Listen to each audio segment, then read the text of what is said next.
This is Larry Jordan, the host of the Digital Production Buzz. The following interview is an excerpt from a recent program. To hear the entire program, visit digitalproductionbuzz.com. Achim Gleissner is the commercial manager for the broadcast and media group at Sennheiser. Normally, when we talk about Sennheiser, we're talking about high-end microphones, but Sennheiser has also released a series of mics specifically designed for mobile devices. And since tonight we're talking holidays and family, this seemed to be a good time to talk about how to create good audio in a non-professional setting. Hello, Achim. Welcome. Good to be on your show again. Well, it's always good to have you. Happy to talk to your audience. We always enjoy talking with you because every time I talk with you, I learn something new. I want to talk about two different things with you. First, I want to talk about hardware, how we can get good sound. And then I want to spend even more time talking about the technique of recording good audio, where we set levels and where we position the mics. But to get us started, what products does Sennheiser offer for mobile devices? We're coming from the professional domain, of course, and working with broadcasters, working in Hollywood. But now we're taking all this experience into the domestic world for prosumers, for the enthusiastic video guys, and also with mobile devices. So last time we spoke, that was at NAB, and at NAB we launched two microphones for mobile devices, for iOS devices. That is the Clip Mic Digital and the MKE2 Digital. But also we launched a whole range of products, wireless products to be used with DSLRs and with camcorders. As a matter of fact, you can mix and match them. So we also have experiences now using the AVX system, so this wireless system, with mobile devices like Samsung Android phones, also with iOS phones using the analog connector. So it's not like you have this device and you only can work with a certain phone or with a certain camera, but we trying to keep it flexible. And it really depends on the application, and that is the more important part. What are you going to do? What is the situation you're recording? I want to get to the application in just a minute, but before we leave the subject, is there a difference in creating microphones for mobile devices than creating microphones for professional environments? Not necessarily from the pure microphone point. So like the MKE2 Digital, which we are using for iOS devices, is using the exact same capsule you also will find on musicals on Broadway. It's the exact same microphone. So the acoustic transducer, which converts vibrating air into an electric signal. Of course, the interfacing, what is the wired interface, or what is the input on your device you're recording to? That is the difference. So on iOS, these two products we're now selling work with the Lightning connector. So we're collaborating with Apogee for the conversion of the analog signal from the mic into a digital signal that goes then into your iPhone or iPad, or it's an analog input, and that pretty much is the only difference. It's always what is the input of your recording device. Well, I've had a chance to play with the MKE2 with the Apogee interface, and that just has a lovely sound. And recording that on an iPhone is just, it was as though I was working with the highest end professional gear. So I was very impressed with that piece of equipment. Well, you never know, is that good for us or is that bad for us, for a company like Sennheiser, if the analog input and the audio part of your device does not keep up with the pace that the video is enhancing. I mean, every generation of a new iPhone or a new iPad, the camera is getting better, the camera is working in low light, has higher resolution. Yet the audio part in it, and that starts with a converter, it's lagging behind. And so we took this opportunity, and with the devices we offer, you can improve the audio on your device so that the recording the recording result, which is the video and the audio, matches in quality. Well, one thing you mentioned earlier, and now I want to spend some time talking about this, is the microphone that you use depends upon the application, what use you're putting it to. So we're focusing on families and recording family history and memories this Thanksgiving Day here in the States. So what microphone would I use if I wanted to record somebody with a cell phone and I'm recording them talking about talking to one person? Because the flip side is we now have the family sitting around a table. How do I record everybody sitting around the table? So let's start with the one-person interview where a grandparent is recalling their history. How do I mic them? Well, definitely for the one-person interview, the best way recording on an iOS device is a product like the clip mic or the MK2 digital, which you plug in, and then you're using it as a lavalier microphone, as a tight clip microphone. The very basic rule always is be as close to your sound source as possible. So that's you know the very basic rule. Like if you and there is an analogy to everything in video. There is an analogy in audio. Like on your smart device, of course, the camera or your camera application has a zoom function, but this is a digital zoom.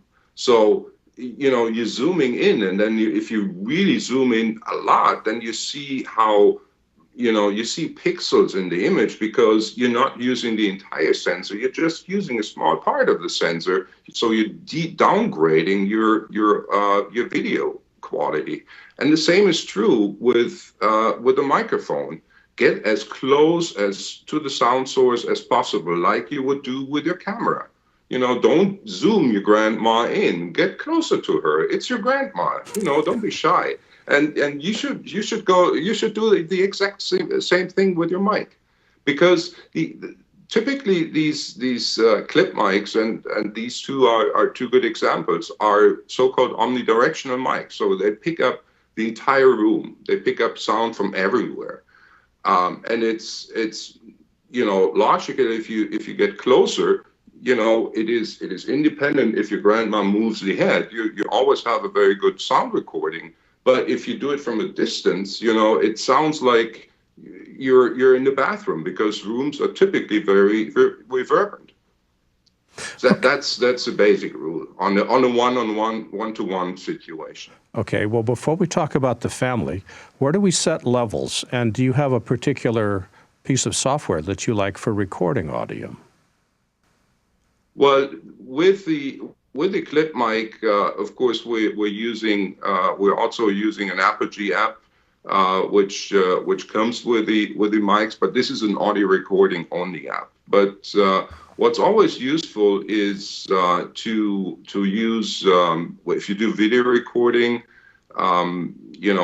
use your standard video application. What's ideal though, if there is a manual audio control, because what typically a smartphone does, it automatically, controls the gain. But this is this so-called AGC, automatic gain control. What that does, it cranks up the volume. If you have a low volume situation, a quiet room, then it cranks up the volume, and then you start talking, and then it's a compressing effect. So the audio is breathing. If you have a chance, it's always good if you can switch this off, because you are in a controlled environment. If you're with your family in your Christmas party or your Thanksgiving party, you know what's going to happen. It is the typical family setup. And if you have a chance, switch off the automatic volume control, automatic gain control. It depends on the application, how it is called. And then set a level to the, talk to it quite loudly, and then, it shouldn't distort, and set it to that level and let it go, and you're all set. Yes, you're good. That's especially useful because we can adjust the gain in post so much more easily today. And that way you don't have to worry about the background sound pumping, and you don't have to worry about distortion. It just also means it's one less thing to worry about during the recording. Right. Yeah, post. There. Forgive me, but sometimes I'm saying shit in, shit out. So it is like, and we had these questions also with the AVX system. It's very important to set the sensitivity to the input sensitivity of your device, because once it's distorted, it's distorted.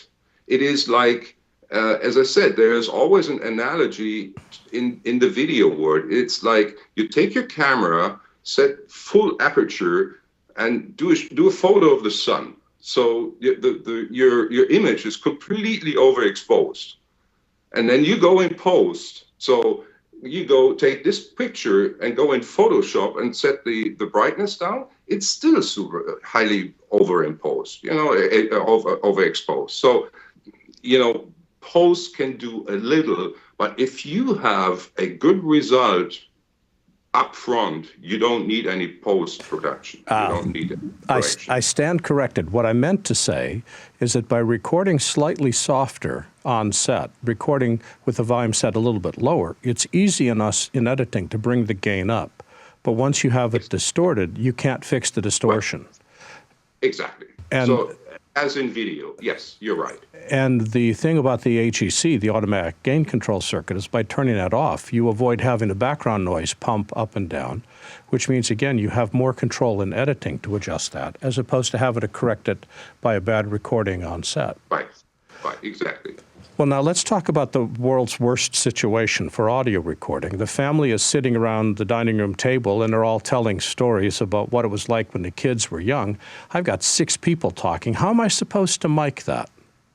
That would be an application for a boundary microphone. Now, for a tabletop situation where a lot of people would sit around on a table, like in a meeting room, I definitely would recommend a boundary mic to use for that, because that's really the appropriate tool, and that's why you also find boundary mics typical in this business communication application.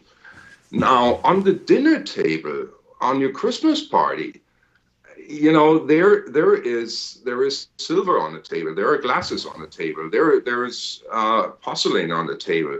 That is closer to the mic than your family. So it is definitely the right tool, but then I'd rather work with an overhead mic, which you would hang from the ceiling, and then you have like an umbrella on the table. Looking at the typical dinner situation, I would recommend just using a handheld mic, or even something like a lavalier mic, which is then not visible in the image, and hang it from the ceiling, very very hidden. That would probably give a way better result, because you're also using the table, the reflection of the table, to enhance the audio of the voices. So yes, boundary mic doable, but there are better choices with very easy tools. Achim, for people that would like to know more about the products that Sennheiser offers, where can they go on the web to learn more?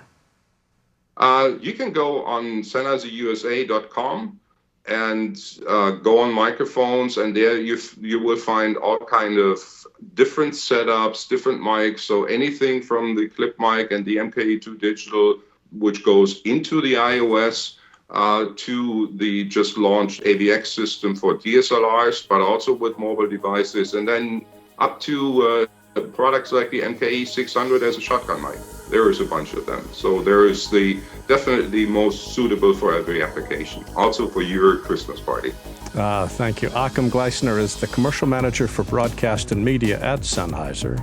Achim, have yourself a wonderful weekend, and thanks for joining us today. Thank you, and talk to you soon again, and have a wonderful season. Thank you. If you'd like to see more videos like this one, please subscribe to our YouTube channel. To stay connected and receive updates from The Buzz, sign up for our free weekly newsletter now. Or you can learn more about us on our website.